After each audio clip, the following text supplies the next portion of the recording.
নমস্কার বন্ধুরা, আপনাদের স্বাগত জানাই আমাদের চ্যানেল সিমরানস ক্রিয়েটিভ কিচেনের আরেকটা নতুন এপিসোডে। আজকে আপনাদের জন্য নিয়ে এসেছি একটা সম্পূর্ণ নিরামিষ এবং দারুণ সুস্বাদু রেসিপি, পনির আলুর ডালনা। ছানার ডালনা আপনারা বাড়িতে অনেকেই করেন, ছানার ডালনার রেসিপি আমরা আগেও দিয়েছি, তাই আজকে একটু অন্যরকমভাবে আলু পনিরের ডালনার রেসিপি আপনাদের জন্য নিয়ে এলাম। দুপুরে গরম ভাতের সঙ্গে হোক বা রাতের রুটির সঙ্গে এটা কিন্তু খেতে খুবই ভালো লাগবে। রেসিপি শুরু করার আগে আপনাদের কাছে অনুরোধ রইল, যারা প্রথমবার আমাদের চ্যানেল দেখছেন তারা প্লিজ সাবস্ক্রাইব করে আমাদের সঙ্গে থাকবেন। তো চলুন সময় নষ্ট না করে শুরু করে দেওয়া যাক আজকের রেসিপি, পনির আলুর ডালনা। পনির আলুর ডালনা তৈরির জন্য আমরা এখানে 350 গ্রাম পনির নিয়েছি। এটাকে আমরা কিউব সাইজে কেটে নিয়েছি। আপনাদের যে পরিমাণ প্রয়োজন আপনারা সেই অনুযায়ী পনিরটা নেবেন, আর বাকি জিনিসগুলো সেই অনুপাতে কম বেশি করে নেবেন। এটা ফ্রেশ পনির ব্যবহার করবেন, তাহলে টেস্টটা খুবই ভালো পাবেন। নিয়েছি আলু, আর নিয়েছি টমেটো, আদা, কাঁচা লঙ্কা। মিডিয়াম সাইজের দুটো আলু আমরা এরকম ডুমো ডুমো করে কেটে নিয়েছি। আপনারা যে পরিমাণ আলু পছন্দ করেন সেই অনুযায়ী আলু কম বেশি করে নিতে পারেন। নিয়েছি 3টে ছোট ছোট টমেটো, টমেটোগুলোকে এরকম 4 ভাগ করে কেটে নিয়েছি। 2 ইঞ্চি পরিমাণ আদা নিয়েছি, আদাগুলোকে একটু রাফ সাইজে কেটে নিয়েছি। আর নিয়েছি একটা কাঁচা লঙ্কা, আপনারা যে পরিমাণ ঝাল খান সেই অনুযায়ী কাঁচা লঙ্কা ব্যবহার করবেন। 1 চামচ নিয়েছি পোস্ত, 1 চামচ নিয়েছি চার মগজ বা মগজদানা, আর 8-10টা নিয়েছি কাজু বাদাম। এই পরিমাণগুলো আপনারা নিজেদের ইচ্ছা মতো কম বেশি করতে পারেন। আর যে উপকরণগুলো আমরা এর জন্য নিয়েছি সেগুলো হলো বিট নুন নিয়েছি 1 চামচ, ছোট চামচের 1 চামচ, 1 চামচ কসুরি মেথি, এটাকে আমরা ড্রাই রোস্ট করে গুঁড়ো করে নিয়েছি, আর 1 চামচ নিয়েছি সুগন্ধি ঘি। ফোড়ন দেওয়ার জন্য আমরা যে জিনিসগুলো নিয়েছি সেগুলো হলো 1 চামচ ছোট চামচের জিরে, লবঙ্গ নিয়েছি 8-10টা, 3টে নিয়েছি ছোট এলাচ, অল্প কিছু গোটা কালো গোলমরিচ নিয়েছি, সামান্য একটু নিয়েছি দারচিনি, আর একটা নিয়েছি তেজপাতা। এরপর আমরা একটা গুঁড়ো মশলার পেস্ট তৈরি করব। তার জন্য ছোট চামচের 1 চামচ হলুদ নিয়ে নিচ্ছি, 1 চামচ নিচ্ছি কাশ্মীরি লঙ্কার গুঁড়ো, 1 চামচ নিচ্ছি জিরে গুঁড়ো, আর 1.5 চামচ মতো বা 2 চামচ নিচ্ছি ধনে গুঁড়ো। সব গুঁড়ো মশলাগুলোকে আমরা জল দিয়ে একটু গুলে নেব, তাহলে কষানোর সময় মশলাগুলো পুড়ে যাবে না।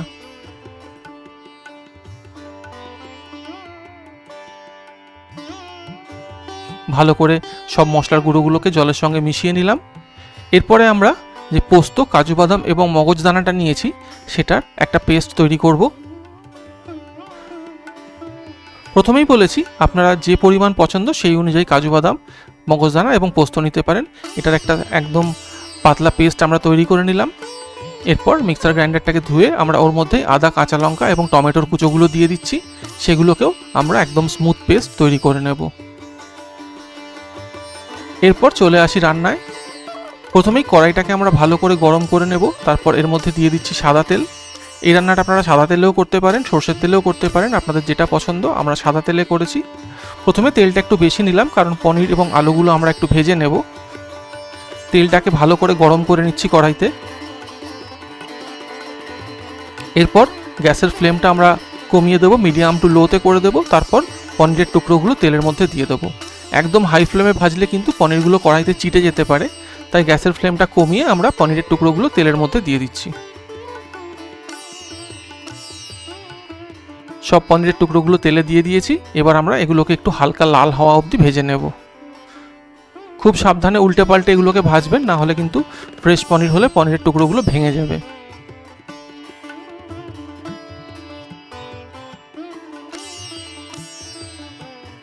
যতক্ষণ না পনিরের টুকরোগুলো চারদিক থেকে হালকা লাল হয়ে যাচ্ছে ততক্ষণ আমরা পনিরের টুকরোগুলোকে ভাজতে থাকবো। পনিরটা আমাদের ভাজা হয়ে গেছে, এবার আমরা তেল থেকে তুলে নিচ্ছি। ভালো করে তেল ঝরিয়ে পনিরের টুকরোগুলো তেল থেকে তুলে নিলাম। এবার ওই তেলেই আমরা কেটে রাখা আলুগুলো ভেজে নেব। যতক্ষণ না আলুগুলো বেশ লাল হচ্ছে ততক্ষণ অবধি আমরা আলুগুলোকে ভাজবো। গ্যাসের ফ্লেমটা মিডিয়াম টু লোতে রেখেই ভাজবেন, না হলে আলুগুলো বাইরের দিক থেকে পুড়ে যাবে, ভেতরে কিন্তু সিদ্ধ হবে না।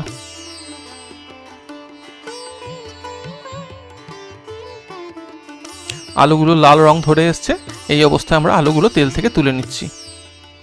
এবার ওই ভাজা তেলেই আমরা রান্নাটা করব, কিন্তু অতটা তেল লাগবে না, তাই তেলটা কমিয়ে নিলাম।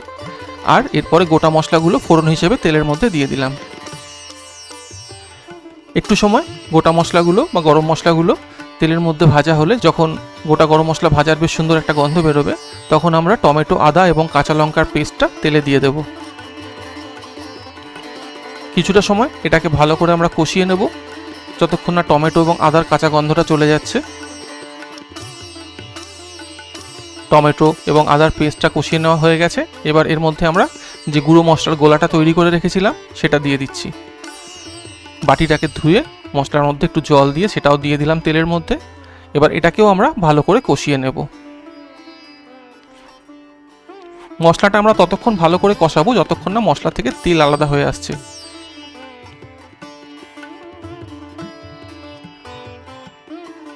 আমরা এর মধ্যে দিয়ে দিচ্ছি 1.5 চামচ মতো নুন, ছোট চামচের। নুনটা আমরা এখন একটু কমই দিলাম, পরে আমরা একটু বিট নুন ব্যবহার করব, তারপর স্বাদ অনুযায়ী নুন প্রয়োজন হলে আবার দেব।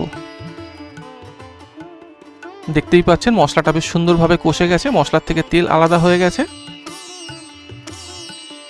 এরপর আমরা এর মধ্যে সামান্য একটু জল দিয়ে মশলাটাকে আর একটু সময় ভালো করে কষিয়ে নেব।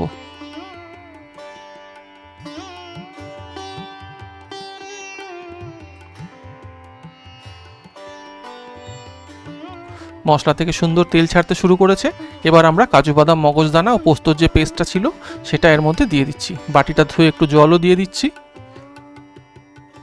তারপর সব জিনিসগুলোকে ভালোভাবে মিশিয়ে নেব এবং মশলাটাকে আরও কিছুটা সময় আমরা একটু কষিয়ে নেব। কাজু বাদাম দেওয়া হয়ে গেছে, তাই এরপর এটা কন্টিনিউ নাড়তে থাকতে হবে, নাহলে কিন্তু তলায় লেগে যাবে। ভেজে রাখা আলুর টুকরোগুলো আমরা এর মধ্যে দিয়ে দিচ্ছি, কারণ আলুগুলো ভাজার সময় সম্পূর্ণ সিদ্ধ হয়নি। কষাতে কষাতে এটা আরও সিদ্ধ হবে।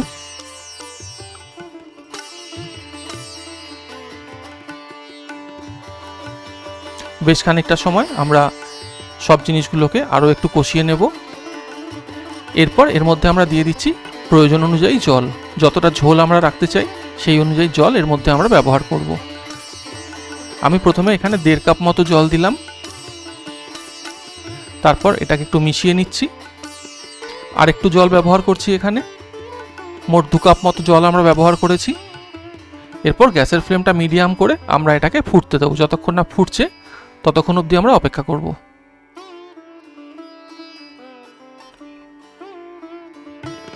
ঝোলটা ফুটতে শুরু করেছে।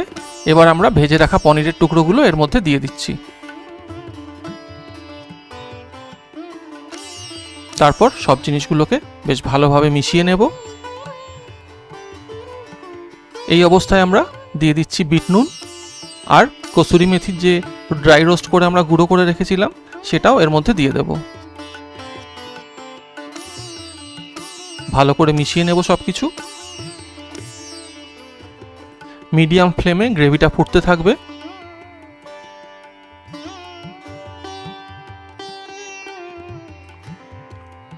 গ্রেভিটা একটু ড্রাই হয়ে এসেছিল, তাই আরও একটু জল আমরা এখানে ব্যবহার করলাম। খুব সুন্দর একটা কালার এসছে গ্রেভির, আপনারা দেখতেই পাচ্ছেন। আর এতক্ষণে আলুগুলোও বেশ সুন্দরভাবে সিদ্ধ হয়ে গেছে। আমাদের রান্নাটা মোটামুটি হয়েই এসেছে, আর অল্প একটু বাকি। এই সময় আমরা দেখলাম রান্না একটু নুন কম হয়েছে, তাই একটু নুন দিলাম এর মধ্যে। আর যে 1 চামচ ঘিটা নিয়েছিলাম সেই ঘিটা এর মধ্যে দিয়ে দিচ্ছি। এছাড়া এর মধ্যে দেব সামান্য একটু গরম মশলার গুঁড়ো। এটা প্রথমে উপকরণের মধ্যে দেখানো হয়নি। গরম মশলার গুঁড়ো যেহেতু সবার কাছেই থাকে, তাই আলাদা করে এটা আর দেখানো হয়নি। তো সব জিনিসগুলো দিয়ে আমরা গ্রেভির সঙ্গে ধীরে ধীরে মিশিয়ে নেব। বেশি জোরে কিন্তু নাড়াচাড়া করবেন না, তাহলে পনিরের টুকরোগুলো ভেঙে যেতে পারে। আস্তে আস্তে আমরা গ্রেভির মধ্যে সব জিনিসগুলো মিশিয়ে নেব। আর আমাদের রান্না প্রায় শেষ। একটু সময় ফুটতে দিয়ে আমরা গ্যাসের ফ্লেম অফ করে দিচ্ছি। আমাদের পনির আলুর ডালনা একদম তৈরি। নিরামিষ দিনে এই ডালনা আপনারা একবার বাড়িতে অবশ্যই তৈরি করবেন। নিজেরা খাবেন, প্রিয়জনদেরও খাওয়াবেন, এবং কেমন লাগলো সেটা কিন্তু কমেন্টে আমাদের জানাতে ভুলবেন না।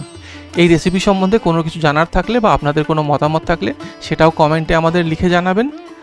আর অন্য কী ধরনের রেসিপি আপনারা দেখতে চান সেটাও আমাদের জানাতে ভুলবেন না। আপনাদের সঙ্গে আবারও দেখা হবে পরবর্তী রেসিপিতে। আর যদি আমাদের এই রেসিপি আপনাদের ভালো লেগে থাকে তাহলে ভিডিওটা লাইক করতে ভুলবেন না, আপনাদের পরিচিতজনদের সঙ্গে শেয়ার করবেন, আর আমাদের channel Simran's creative kitchen and lifestyle subscribe করে আমাদের পাশে থাকবেন। আজকের মতো এখানেই শেষ করছি। সবাই খুব ভালো থাকবেন। নমস্কার, ধন্যবাদ।